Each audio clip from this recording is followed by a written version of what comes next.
በ1970ዎቹ አጋማሽ ኒውዮርክ በወንጀል ማዕበል ትናወጥ ነበር። ከተማዋ በአምስቱ ታላላቅ የማፊያ ቤተሰቦች ቁጥጥር ስር ነበረች።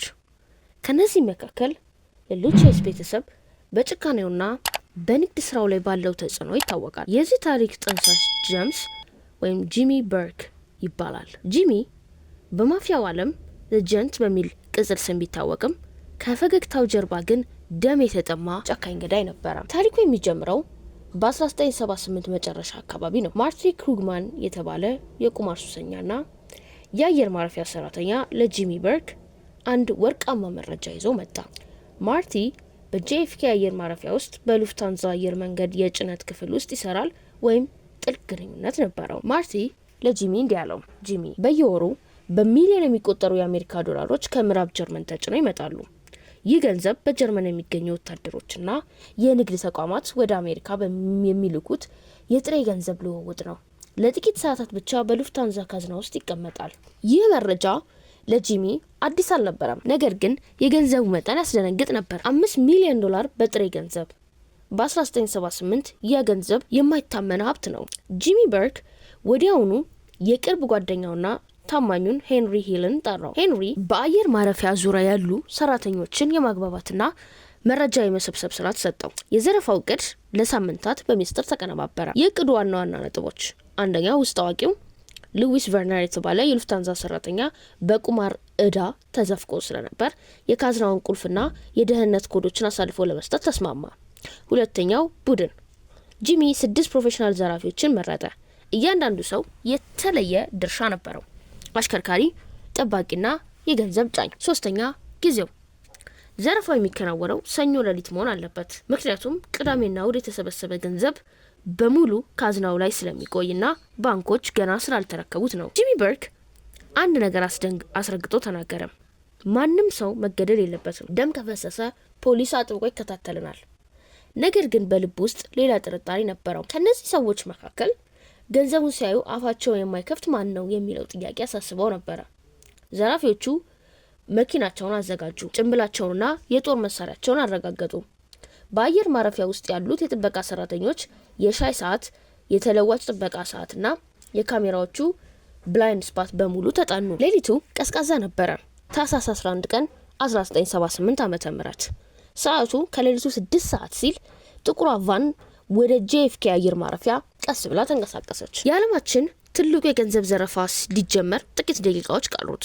ታህሳስ 11 ቀን 1978 ዓ.ም ሌሊቱ እጅግ ቀዝቃዛ ስለነበር የጄኤፍኬ አየር ማረፊያ በበረዶ ዝናብና በጭጋግ ተሸፍኗል። በአየር ማረፊያው ዙሪያ ያለው የሞተ ጸጥታ የሚረብሽ አልፎ አልፎ በሚነሱ አውሮፕላኖች ድምጽ ብቻ ነበረ። ከሌሊቱ 3 ሰዓት ከ12 ሰዓት ሲል አንዲት ጥቁር ፎርድ ቫን መኪና የሉፍታንዛ ካርጎ ህንጻ ቁጥር 261 ደጃፍ ላይ ቆመች። ውስጥ ያሉት 6 ሰዎች ልባቸው በፍጥነት ይመታል። ሁሉም ጥቁር የጭንቅላት ጭንብል አድርገዋል። መሪው ቶሚ ዴቪቶ ሽጉጡን አቀባብሎ ሁላችሁም ዝግጁ ናችሁ ሲል በሽክሹካ ጠየቀ። ሁሉም በጭንቅላት ጥቅሻ መለሱ። ዘራፊዎቹ መኪናውን ካቆሙ በኋላ በመጀመሪያ ያደረጉት ነገር የውጭውን ሰንሰለት መቁረጥ ነበረ። ወደ ውስጥ እንደገቡ የመጀመሪያ ያጋጥማቸው የጥበቃ ሰራተኛ ኬሪ ዌለን ይባላል። ኬሪ ምንም ሳይረዳው አንዱ ዘራፊ በጠመንጃ አፈሙዝ ጭንቅላቱን መታው። ድምጽን ካወጣ ትሞታለህ አለው። የኬንሪ የኪስ ቦርሳ ወሰደው። መታወቂያውንም አዩት። ቤተሰቦች የት እንደሚኖሩ እናውቃለን፣ ለፖሊስ ብታመለክት መጀመሪያ እነሱ ነው የሚገድለው ሲል አስፈራሩት። ይህ የጂሚ በርክ ስልት ነበረ፣ ፍርሃት እንደ መሳሪያ መጠቀም። ዘራፊዎቹ ወደ ሰራተኞቹ ማረፊያ ክፍል አመሩ። በዚያ ሰዓት 4 ሰራተኞች ቡና እየጠጡ ያርፉ ነበረ።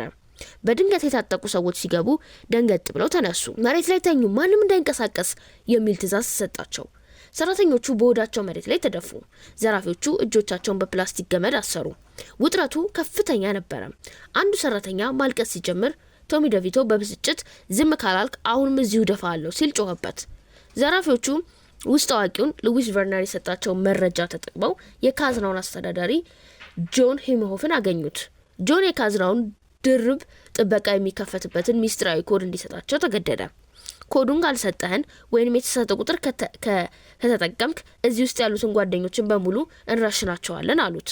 ጆን እየተንቀጠቀጠ ወደ ካዝናው አመራ። 2 ተከታታይ በሮች ነበሩ። የመጀመሪያው ተከፈተ። ሁለተኛው ላይ ግን ትንሽ መዘግየት ተፈጠረ። የዘራፊዎቹ ትዕግስት እየተሟጠጠ ነበረ። ሰዓቱ ይሮጣል። እያንዳንዱ ሰከንድ ለነሱ እንደ ሰዓት ይረዝማል። በመጨረሻም የከባድ ብረት ድምፅ ተሰማ። ካዝናው ተከፈተ። ውስጥ የነበረው ትዕይንት ለዘራፊዎቹ ህልም ይመስል ነበረ። በደርዘን የሚቆጠሩ ሰማያዊ የጨርቅ ከረጢቶች ተደርድረዋል።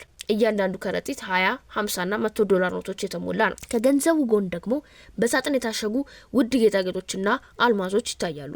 ቶሎ በሉ ጫኑት ሲል ቶሚ ትዕዛዝ ሰጠ። ዘራፊዎቹ የገንዘብ ከረጢቶችን ወደ ቫን መኪናው ማመላለስ ጀመሩ። ገንዘቡ እጅግ ከባድ ስለነበር እየተዝለፈለፉ ይሸከሙት ነበረ። 40 የሚሆኑ የገንዘብ ከረጢቶች በ5 ደቂቃ ውስጥ ጫኑ። በጠቅላላው 5.8 ሚሊዮን ዶላር። በዚህ መሀል አንድ ስህተት ተፈጠረ። አንዱ ሰራተኛ በድብቅ ደውል ለመጫን ሞክሮ ነበረ። ነገር ግን ዘራፊዎቹ ቀድሞ ስልክ መስመሩን ቆርጠው ስለነበር አልሰራም። ሆኖም ይህ ስህተት ዘራፊዎቹን አስደንግጧቸዋል። ጊዜ የለንም እንውጣ ብለው ጮሁ። 3:44 ሰዓት ላይ ዘረፋው ከተጀመረ በትክክል 32 ደቂቃ ሆኗል።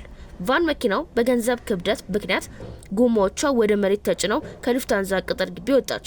ከኋላቸው ሌላ መኪና ጥበቃ እያደረገላቸው ነበር። በመኪና ውስጥ የነበሩት ዘራፊዎች ጭንብላቸውን አውልቀው በደስታ ይጮሁ ነበር። ሀብታም ሆኑን አደረግነው ይሉ ነበር። ነገር ግን አንዳቸውም ቢሆኑ ከጥቂት ቀናት በኋላ የሞት ጥላ እንደሚከተላቸው አላወቁም ነበረ። ጂሚ በርክ በሩቅ ሆኖ መኪናዋን ስታልፍ ተመለከተ።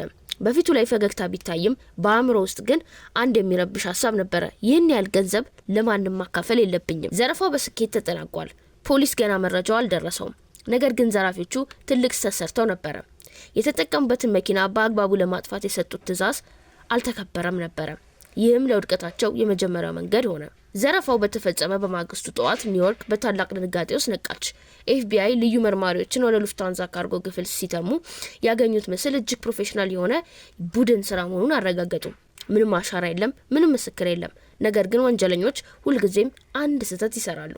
ጂሚ በርክ ለፓርኔል ኤድዋርድስ ወይም ስታክስ የሰጠው ትዕዛዝ ግልጽ ነበረ። ዘረፋው እንዳለቀ ቫን መኪናውን ወደ ብረት መፍጫ ቦታ ወስደ አጥፋው። ስታክስ ግን በዝግጅቱ ሰክሮ ገንዘቡን በማሰቡ ተዘናጋ። መኪናዋን በኒውዮርክ ጎዳና ላይ አትቆምም በሚል ምልክት ስር ጥሏት ሄደ። ፖሊሶች መኪናዋን አገኟት። ውስጥ ደግሞ የስታክስ የጣት አሻራ ተገኘ። ይህ ክር ፖሊስን በቀጥታ ወደ ጂሚ በርክ ቡድን መራቸው። ጂሚ ይህንን ሲሰማ ንዴቱ ከቁጥጥር ውጭ ሆነ። ስታክስ ለፖሊስ ከተያዘ ሁላችንም አሳልፎ ይሰጣል በሚል ስጋት አደረበት። ከዘረፋው ከጥቂት ቀናት በኋላ ስታክስ በቤት ውስጥ ተገደለ። ይህ የመጀመሪያ የግድያ ማዕበል መጀመሪያ ነበረ። ጂሚ በርክ ምስክርን ማስወገድ የሚለው ስልት ተያያዘው። ጂሚ አሁንም የሚያስበው ስለ ገንዘቡ ብቻ አይደለም፣ ስለ ነጻነቱ ነው። በዘረፋው የተሳተፉት ሰዎች ሁሉ የእርሱን ስም ያውቃሉ። ገንዘቡን ሲከፋፈሉ ደግሞ ሁሉም አዳዲስ መኪናዎች፣ ውድ ልብሶችና ጌጣጌጦች መግዛት ጀመሩ። ይህም የፖሊስን ትኩረት ስቧል። ጂሚ ቡድኑ ሰብስቦ አዳዲስ ነገሮችን አትግዙ፣ ትኩረት አትሳቡ ብሎ አስጠንቅቆ ነበረ። ነገር ግን ማርቲ ክሩግማን ለዘረፋው መረጃ የሰጠው ሰው ድርሻውን አጥብቆ መጠየቅ ጀመረ። ማርቲ ለጂሚ እንዲህ አለው፣ እኔ $500,000 የት አለ? ያለ እኔ መረጃ ይህ አይሆንም ነበረ። ይህ ንግግር ለማርቲ የሞት ፍርድ ሆነ። ጂሚ ማርቲን ከገደለው በኋላ አስክሬኑ እንኳን እንዳይገኝ ያደረገ። ከዚያም ግድያው ቀጠለ። ቶሚ ዴቪቶ ሌላው የቡድኑ አባል ነበረ። ቶሚ በማፊያው ዓለም ውስጥ የራሱ የቆየ ጠብ ነበረበት። ጂሚ ቶሚን ለማስወገድ ከሌሎች የማፊያ ቤተሰቦች ጋር በማሴር ቶሚው ወደ ማፊያ ማዕረግ ልትሸለም ነው ተብሎ ተጠርቶ እንዲገደል አደረገ። በዚህ ጊዜ በዘራፊዎቹ መካከል ትልቅ ፍርሃት ነገሰ። አንዱ ሌላውን መጠራጠር ጀመረ። ዛሬ ማን ተራ ነው የሚለው ጥያቄ በሁሉም አእምሮ ውስጥ ነበረ። ጂሚ በርክ አብረው የበሉትና የጠጡትን ጓደኞቹን እንደ ቆሻሻ ያስወግዳቸው ጀመረ። በተጨማሪም ሪቻርድ ኢተን በሌላ የወንጀል ግንኙነት ገንዘብ በመስረቁ ተጠርጥሮ ጆ ማኔርና ሮበርት ማክማሆን የዘረፋው ተሳታፊዎች ወይም አፋቸውን ይከፍታሉ ተብለው በመፈራታቸው ተገደሉ። በዚህ ሁሉ መሃል ሄንሪ ሂል ሁኔታውን በቅርብ ይከታተል ነበር። ሄንሪ የጂሚ የቅርብ ሰው ቢሆንም የጂሚ ጭካኔ ግን አስፈራው። ጂሚ ሰዎችን የሚገድለው ስለሚጠላቸው ብቻ ሳይሆን ገንዘባቸውን ላለመካፈል ጭምር መሆኑ ሄንሪ ተረዳ። ፖሊስና ኤፍቢአይ በበኩላቸው በየቀኑ በኒውዮርክ ቆሻሻ መጣያና መኪናዎች ውስጥ አስክሬን ማግኘት ጀመሩ። የሉፍታንዛ ዘረፋ ፍጹም ወንጀል መሆኑ ቀርቶ የደም መታጠቢያ ሆነ። በ1980 ዓ.ም መጀመሪያ አካባቢ በኒውዮርክ ጎዳናዎች ላይ ይፈስ የነበረው ደም ቆመ። ምክንያቱም ሊገደሉ የሚችሉ የዘረፋው ተሳታፊዎች በሙሉ ማለት ይቻላል ተወግደው ነበረ። ጂሚ በርክ አሸናፊ የሆነ መሰለው። አብዛኛው የዘረፋው ገንዘብ በእጁ ነው። ምስክሮቹ መቃብር ውስጥ ናቸው።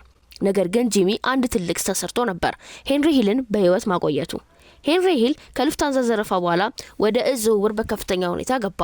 የፌዴራል ወኪሎች ለወራት ሲከታተሉት ቆይተው በቁጥጥር ስር አዋሉት። ሄንሪ በቁጥጥር ስር በዋለበት ወቅት ሁለት አማራጮች ነበሩት። በአደንዛዥ ዝውውርና በዘረፋ ተባባሪነት የእድሜ ልክ እስራት መቀበል ወይንም ስለ ጂሚ በርግ እና ስለ ሉፍታንዛ ዘረፋ ሚስጥር ለፖሊስ አሳውቆ አውጥቶ መናገር።